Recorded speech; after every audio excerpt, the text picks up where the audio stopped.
Firstly, I want to thank Eurodad for bringing us all here for this meeting.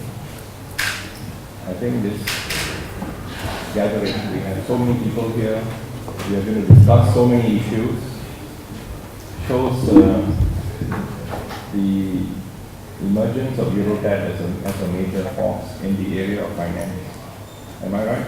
I don't know that Absolutely. much. And it seems to have attracted people coming from, I think told you were in Greenpeace, in climate change. So to drag someone from Greenpeace dealing with, in charge of climate policy in a year where they're going to make key decisions, and pull them into Eurodad, or she pulled herself. Okay, volunteer.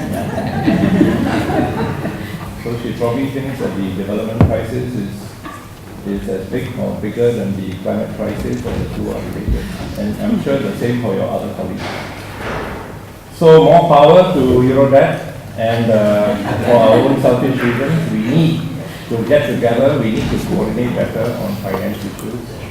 And this is one area where we really need to get our act together better, and when we do, I think we can really make a difference.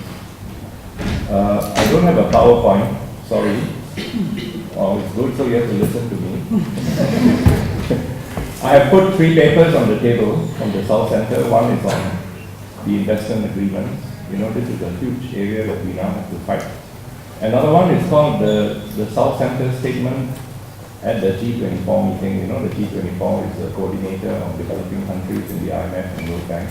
But what's interesting is the annex of that statement. It's only 2 pages. But there's an annex on the debt restructuring mechanism. And there's another one on why developing countries have got themselves into a fix by becoming newly vulnerable in new ways to a financial crisis that we never expected. So look at that, and finally there is the South Bulletin, the special issue on vulture funds. So I'll be speaking on some of these issues. I have another paper, actually it's a secret paper on what's wrong with the zero draft of FFD, for those of you who are specialists in the FFD, and what's good in it and how it should be changed. Okay, so this is, there's no more space on that table. So those of you who really want this, on our analysis of the FFD, which we presented to the developing countries in New York as an input for them in the negotiations. So we have been asked what are the key issues and what are the key actions we need to do. This is supposed to be the big picture. We are supposed to do it in 7 minutes. So we'll try. Global finance and global economy is in a crisis. We've been saying that for years, but this is a crisis that is brewing and it's about to explode in a bigger way than 3 or 4 years ago. Number one, we have a financial system that is unequal. There's a democratic deficit. The South has very little say. The international financial institutions have not reformed. We thought they were going to reform, and even if they were reformed, it would have been in a very marginal way in terms of quotas, but even that marginal thing could not be done. You can blame it on the US Congress or whatever it is, but the developing countries have lost hope that anything infinitesimal can even be done. So they've set up their own institutions. Secondly, it's unstable. System is unstable, fluctuations in exchange rates, capital flows, employment. Thirdly, it is weird. It's a weird system. Usually if you're a dog, you wag your tail. But now you're a tail and you wag the dog. This is what's happened. Finance does not serve the real economy. The real economy serves finance. It's very weird. I mean, go home and look at your dog. If you find that its tail is wagging the whole dog, moving on and on, it's weird. And that's what you have. But it's also dangerous because it's not only finance wagging the dog, it's speculative finance wagging finance to wag the dog. So we have a speculative system where you have rental, you have people who gamble, who are thieves, and they reap a lot of benefit of that system, but then also renders the poor dog twirling around in a mad and crazy way. I mean, if you steal and you're a thief and you steal, that's bad enough. But if you're a thief and you steal and you make the whole family twirl round and round and you steal for years and years, it's even worse. Then it is anti-developmental, subjects developing countries to the volatility and vulnerability to debt and to structural adjustment type of policies when they fall into debt. So these are 5 things that you are very familiar with this, but I just thought of putting it concisely.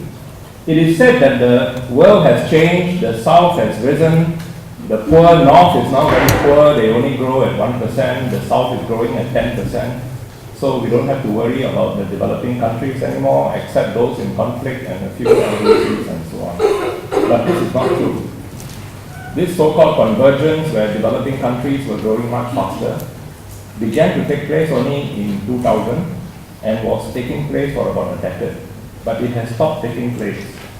And in that decade, from 2000 to maybe 2011, we had a combination of factors which are no longer there. The US having trade deficits, huge debt in the developed countries, fueling growth in the north that became a locomotive. Countries like China, India, and so on that were growing very fast and also pulling other countries along, particularly affecting Africa and Latin America through the commodity sector. Have you heard of the super cycle? It is like we've broken the commodity problem, because instead of commodities having booms and busts, it is always booming and the prices are always very high, and we have licked the problem of commodity dependence. Well, that is not true anymore. Commodities are behaving like they used to be, and they are now declining, and those countries that are dependent on commodities are now falling together with them. The BRICS countries were supposed to show how emerging economies are going to burst into the world economy. The OECD said the rise of the South, but the same people who coined the term BRICS and other economies that are supposed to be growing now came up with the fragile 5, those 5 emerging economies that are vulnerable to collapse, and they happen to be the same economies, except China. China is really strong. So many emerging economies that actually grew fast may not be growing sustainably. They were still commodity dependent. They had trade deficits, and when the situation changes, because the US and Europe are no longer the locomotives, then the developing countries are hit. Now we have the QE problem. You are finance experts. You're supposed to be, we are supposed to be. So the QE and easy money came in because they couldn't do fiscal pumping due to Congress, Parliament, and so on. And that flooded the world with trillions of dollars, supposed to kickstart small businesses into production, but it did not. Much of the QE money went into speculation in the commodity markets and in the stock markets. And now the US does not know how to reverse the QE. I mean, it's come to a stop, but to reverse it is a problem. And at the moment when the US can't even get itself to reverse QE, Europe is entering QE. So there's another liquidity, burst into the world. Now, when QE takes place, developing countries are affected. So much money is coming in, the currencies are rising, there is inflation, and developing countries are grumbling. But when QE is reversed, you have the reverse problem. Okay? That is, currencies are going down, and the economies are facing recession, and then you have a massive outflow of funds. So, in this, you have a problem. In that, you have a problem. In other words, excessive capital flows, especially for speculative reasons, causes massive tsunami problems in developing countries. So what are the key issues we have that we need to act on? Number one, the increasing financialization of the economy in the developing countries. The developed countries, we already know they are financialized, but in the developing countries, increasing their vulnerabilities, including in new ways. We have a new paper in the South Center on our website on financialization and the new vulnerabilities and risks facing developing countries, different categories of developing countries. Action that we need how to scale down and stop this trend of financialization. How to reverse the thinking that if you financialize in so many different ways, you are modernizing and doing good for your economy. How to point out the risks and the problems. This is the action that we need to take. Second, a new global financial crisis is coming. We are seeing it on the horizon. QE and cheap credit is a stopgap measure, but it's coming to an end, maybe sometime down the road. It didn't solve the problem. We are now going to face a new crisis as the US interest rates will go up, as there's a reversal of capital flow, as countries that have a current account deficit or are overly dependent on debt, including debt in domestic currency. It was thought that if you have debt in domestic currency, that's not a problem, because if you have debt in US dollar, it could be a problem if there's a fluctuation in exchange rate. But some countries, developing countries, are now so overly dependent on their government debt or even private sector debt denominated in local currency that can flow out at any time because of sale in the secondary market and pulling out. So the action we need to take, how do we anticipate for different categories of countries, how they are vulnerable in different ways, what actions they can take to anticipate the crisis that is coming, or when the crisis comes, what measures can we offer to mitigate the crisis that is coming. Third problem, the shocks in the trading system that has a financial impact. Most importantly, the commodity price and demand crunch that is now taking place. Reduced tourism, reduction of workers' remittance home, which is a very important source of financing for developing countries. Action needed. How do we anticipate? Some of these shocks are already coming, but it's going to get worse. How do we deal with it? How do we increase external financing to developing countries that require it? What are the mechanisms by which this external financing can be given to the developing countries without overburdening them with new debt or new conditionality? You see, I have a lot of actions, but in the form of questions. You have to answer the question. There are many workshops. Fourthly, a new debt crisis is looming. Some countries have already fallen into debt. The Caribbean countries, some African countries have gone to the IMF. But this is only the beginning. I see some papers on the table on the new debt crisis that is coming. What do we do when countries fall again into debt, developing countries? At the moment, we don't have an international system. The only thing they can do is go to the IMF or other countries, do structural adjustment. For 20 years, the debt crisis will grow and grow, even for countries that have done, especially those that have done structural adjustment, just like Greece. And after 20 years, maybe we have a new epic for them. But after 20 years, these countries are squeezed dry, and they have really, you are now dealing with the cops. We don't want people to die. So these countries, some of them do unilateral debt workout if they are very brave. But then they face a problem that they are shunned by the international community. These are pariahs, these are countries that are very bad. Actually, they just have to do an emergency. But then when they do an emergency, when they face one, then measures, they are considered to be horrible. Secondly, even if they succeed, the voucher fund will come in and make them stay. So this is the lesson we have seen in Argentina, but many other countries. There are many African countries and LDCs that have faced the problem of voucher funds. So the action that is needed, we have to deal with these voucher funds and make them illegal through national legislation, even if we can't do it through international regulation. And most important of all, we need an international debt restructuring mechanism. And this is what the NGOs have been advocating for a long time. Jubilee has been in the forefront, even in those days when the IMF took it up but failed. Of course, the United Nations through UNCTAD have been the champions of this for many decades.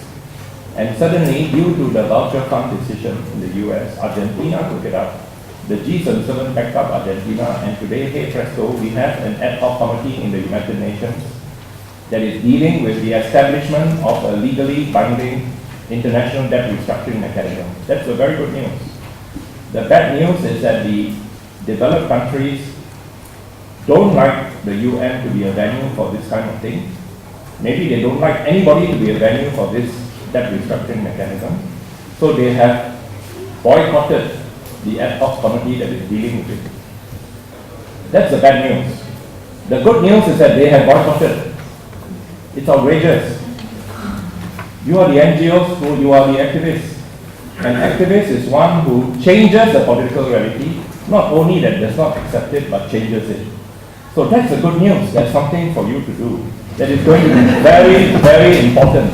We don't want another generation of countries that are going to undergo 20 years of structural adjustment, and then we know that the country really cannot pay, they are really dead, and then we give them a HITIC. And it takes another 20 years for the HITIC to recover its development. We have learned the lesson of the last debt crisis, and we must get the solution up front and not after 20 years. And the debt restructuring mechanism is the solution. So we need to learn up the technical details. We need to engage in this ad hoc committee. We need to set it up in the United Nations, and we have to change our government's positions, those governments that are against it, because the public opinion is so strong that the minister will change his position, right? What we have said just now. The fifth is the investment agreements. The investment agreements will make it impossible for governments, including in Europe, to have their own policy, whether it's economic policy, health policy, environmental policy, etc., because they have been designed in such a way to give all the advantages to the foreign investor that can sue you in an international tribunal, usually under the World Bank, with a definition of fair and equitable treatment and expropriation that is so unbelievable that if a company were to set up in your country and your government happens to introduce a new policy or change the policy, including for climate change, right now we're going to Paris, we're going to pledge to do all these things for mitigation and adaptation and loss and damage. And if you actually implement the pledge, you will be sued for trillions of dollars by these companies. Germany has already been sued for trying to withdraw nuclear power, but also for tightening emission control in power plants. They have been sued by a foreign company to the tune of billions of dollars. And this is why Germany is now rethinking the value of this investment treaties. But all the wonderful things we are talking about, debt restructuring, capital controls, climate change policy, health regulations, etc., cannot be implemented unless we get rid of these investment agreements. It's quite impossible to reform it. The whole system is riddled with conflict of interest, corruption, etc., which if many of you are fighting on this issue, and this is really an affront on us. The fact that such investment agreements exist and continue to exist is an insult to the public and is a challenge to the NGO community. The fact that it exists means that we cannot sleep.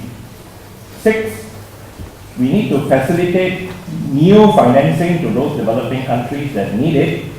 We have heard the story of ODA. I'm very happy that this was done, that you also said that public financing is needed for certain things, particularly in the social sector. If a company wants to make profit, don't give him grant, give him a loan, he has to pay it back. But for social protection, we really need social funding. For environmental protection, for climate change, you need public funding. Otherwise, we will be in such a situation where we take on the SDGs, and if we take it seriously, these are new obligations that developing countries will have to take on. New international obligations.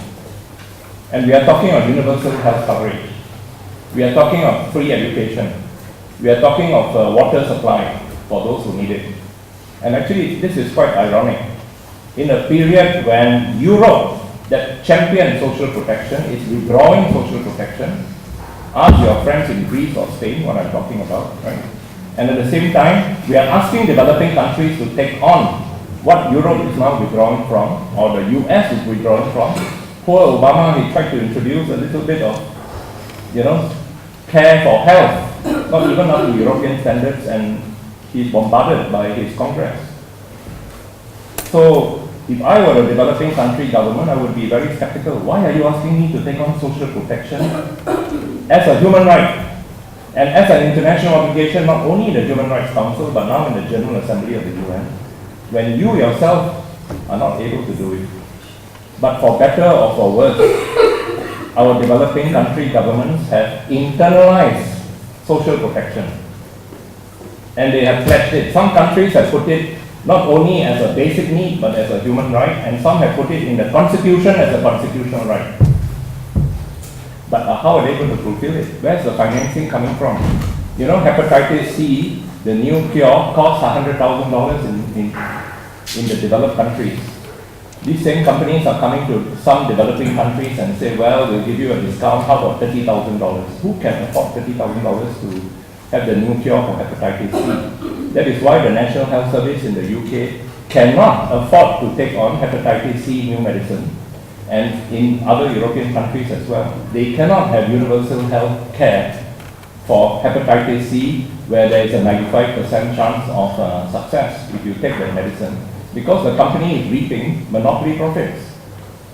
So we have to face up to the financing of the SDGs, especially those that refer to basic needs. And we have done calculations that we need an extra $75 billion. This is probably an underestimate, because if you include cancer drugs, hepatitis C drugs. This is for basic. This is basic, yeah. Level. So we need to face up, for example, in healthcare. It's a crime that companies are reaping monopoly profits out of people's lives. Yes, they have to recover their costs. Yes, they have to recover their innovation costs, if we know what these costs are. But don't charge such excessive profits that millions of people are unnecessarily damaged. So ODA has to increase. The SDRs were issued. New issue of SDRs were done in 2000, I think it was 7 or 8 under Gordon Brown. But under IMF rules, it can be issued only according to your quota. You can only get the SDRs according to your quota. We need to have issue of SDRs according to needs. So the developing countries that require for development purposes should be able to draw on SDR as new source of external financing. This is actually in the zero draft of the FFD in a very vague way. It is going to be opposed by developed countries. This is a major thing that we have to fight for. If the FFD actually says that we can issue SDRs on the basis of need, especially to developing countries, it would already be worth having this FFD conference. And then, of course, increase in developed countries of revenue through financial transaction tax, tax on luxuries, tax on environment, and channel these taxes not only to domestic causes that are worthwhile, but also to international causes such as eradication of poverty, the fight against climate change, and the fulfillment of SDGs. Okay, so this is something in which you, the NGOs, are in the forefront of, and you can make a lot of progress there. The seventh point is that the SDGs are an opportunity. Previously in the FFDs, we did say that if countries were to fulfill the MDGs, this should be taken into account when we calculate debt sustainability. I think in the pre-zero draft, this was very clearly stated. According to my sources, the IMF and some developed countries objected. So now it is very weak. If we are able to fight and succeed to say something very simple like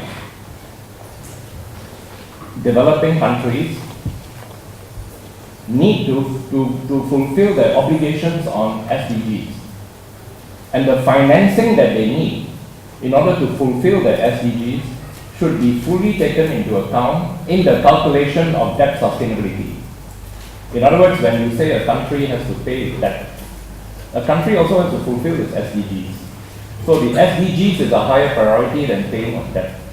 And therefore, if there is limited funds of the country, that country cannot pay its debt in full because it has to fulfill its SDGs. So this is the meaning of taking into account the fulfillment of SDGs in the calculation of debt sustainability. Now, if we do get that language, and if it is operationalized, then FFD3 would really be worthwhile.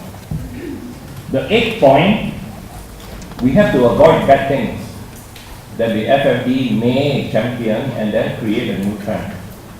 The worst thing is to give a big boost to private financing and the private sector. Now, I don't think we are against private financing or the private sector. We don't have any ideological, thing against it. But if, because some governments are unable to live up to their ODA, and then they don't want to say, I can't do my ODA anymore, and then they say, well, look to the private sector or look to China as an excuse, and then the way in which we pass on the responsibility to the private sector could be, if we do it wrongly, and I think they're going to do it wrongly, for example, to give subsidy to the private sector, to give loan guarantee to the private sector, to do co-equity with the private sector, and we don't do due diligence, then we are going to increase the risk, not only of financial failure, but that we are giving the keys to the bank when we go home at night. You're a bank employee, you go home and you give the keys to the thief. Okay? Because many problems in the world, in the financial area, were created by the private sector. So who do you give the keys to? So there is an over-romanticizing in the FFD draft that everything is going to be given to the private sector or something called public-private partnership. We are not against it, but don't think that this is going to be the solution to the world's problem or that we over-rely on it. The 9th point is that we need to help developing countries to have good financial and economic policies. We should not stop them when they have these good policies or try to have these policies. In other words, give them the policy space. Don't prevent them from having policy space. For example, if they want to do capital controls to prevent volatility and crisis, if they want to stop capital flight, if they want to recover funds from tax havens, we should not stop them. So our action is, what are the things that are stopping developing countries from doing it? Many of it has to do with the rules in WTO, in the free trade agreements, in the investment treaties. We need to review these treaties in order to free the policy space for developing countries to be able to take good actions when they require it. And finally, I know, Chair, that the 7 minutes is more than up. Just one last point, the way ahead. Because I do come from civil society, I know the power of civil society. We managed to stop the multilateral agreement on investment. Okay, that was a major achievement. We managed to put brakes on globalization in many areas. Not enough, because financial globalization went ahead. Perhaps we didn't understand it and we didn't fight enough on financial globalization, and we had a financial crisis, and we are about to have a new financial crisis. So if the NGOs were to gather more knowledge, including in areas which may seem to be too technical for us, but we become expert in them, build a capacity for advocacy, and most important of all, organize ourselves and coordinate much better in a systematic way, then this is really the solution. Because we don't trust the governments to do it, they are under too much influence of the companies. The private sector is the NGOs and the civil society and the social movements are the countervailing force. We have to get our act together, and those of you in this crowd who are funders in the foundations or in the international organizations, there's no better thing you can do than to invest in the NGO community that is serious and that can carry the battle forward. This whole issue of tax justice and so on came from the NGO community and is now catching up with the government. 5 years ago, if you say increase your tax, they'll say nothing doing. You can't even have a tax on climate change. That's why they went into the carbon market. Totally a wrong step. But today, in the SDGs, in the FFD, developing countries have to increase their taxes. Can you imagine? 5 years ago, if a country wanted to increase its tax, they will say you're a communist and you should get out of this world. And today you say, please increase your tax. Maybe for that an ulterior motive, I don't want to give you aid anymore, please increase your own taxes. But this is an NGO achievement. So, let's get our act together, let's be more sophisticated, let us anticipate crises before they take place, to prevent the crisis or to be able to mitigate before they take place. And those of you who have funds, try to give funds to the NGOs. So I end by saying, as we pointed out on political reality, the minister will say, because of political reality, I can't do it.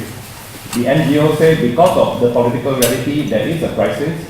My job is to change the political reality. And then tomorrow the minister says, well, the political reality has changed, so now I'm taking a different position. So this is where we see the political gap and we fill it in through NGO actions that are effective.